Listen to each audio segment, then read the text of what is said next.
À 6h45, Europe 1 vous répond. Thomas Soto. Comprendre comment deux hélicoptères peuvent entrer en collision, provoquant le drame que l'on sait. Bonjour Thierry Basset. Bonjour. Vous êtes pilote et vice-président de l'Union française de l'hélicoptère, ancien champion d'hélicoptère vous-même.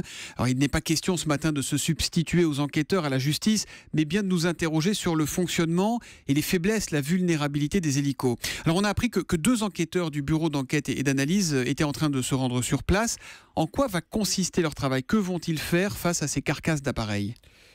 Alors, je pense qu'ils vont d'abord écouter les témoins, tous, et je pense qu'ils sont nombreux.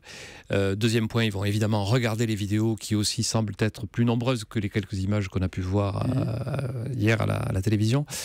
Et enfin, ils vont analyser tous les restes des machines avec beaucoup d'acuité. Enfin, on connaît la qualité du bureau enquête-analyse. Les images de l'accident que vous évoquiez sont très impressionnantes. On voit l'hélicoptère qui est derrière et qui semble plus bas que le premier, remonter brutalement pour aller le percuter. Qu'est-ce qui peut expliquer un tel changement de trajectoire quand on est pilote et quand on vole comme ça en groupe? Oui, alors là, je crois qu'on est un peu trompé par l'effet de parallaxe. L'effet d'optique? Oui, effet d'optique. En réalité, les deux hélicos, et je crois que maintenant c'est avéré, les deux hélicos sont rigoureusement à la même hauteur, ou à très peu près. Donc ils volent à la même altitude? Oui, tout à fait. Celui qui est le plus loin de nous sur l'image est très probablement le leader, celui qui est devant, qui doit normalement piloter la patrouille, et le deuxième est celui qui est plus près de nous, et qui, lui, semble, mais alors je dis ça avec toutes les réserves d'usage, l'enquête nous en dira plus, qui semble engager un virage à gauche qui va percuter le premier. Et qu'est-ce qui peut provoquer ça? Ça peut être un courant d'air qui déporte un hélicoptère? Ça peut être quoi?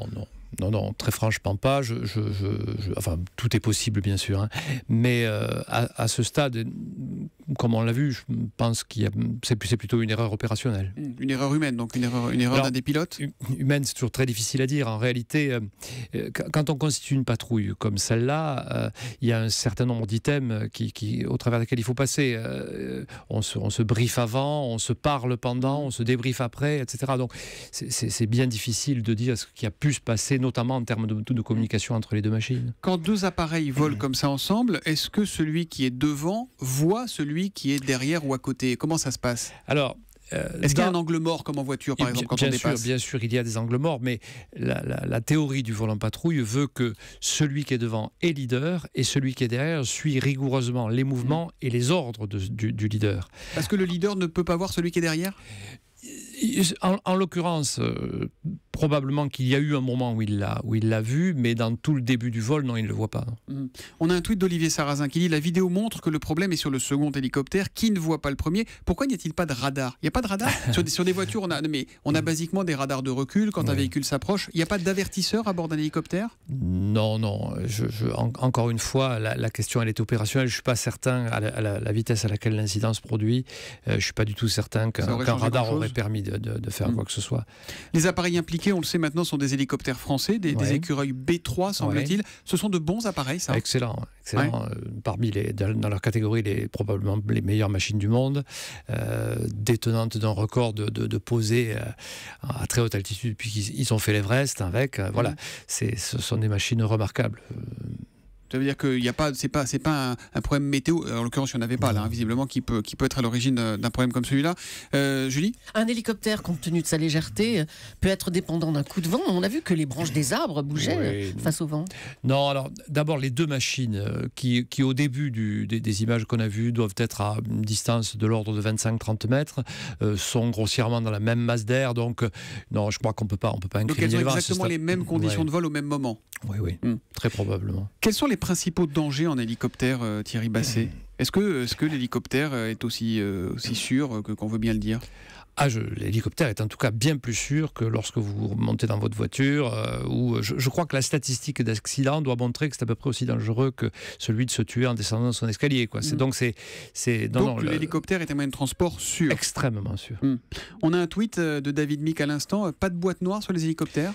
Alors, en l'occurrence, enregistreurs de vol, comme dans les avions? En l'occurrence, ce type de machine est classé dans la catégorie des hélicoptères relativement légers, où il n'est pas imposé d'avoir d'enregistreur de vol. Donc, très probablement, là aussi, on verra ce qu'il en sera, mais je ne pense pas que les hélicos étaient équipés.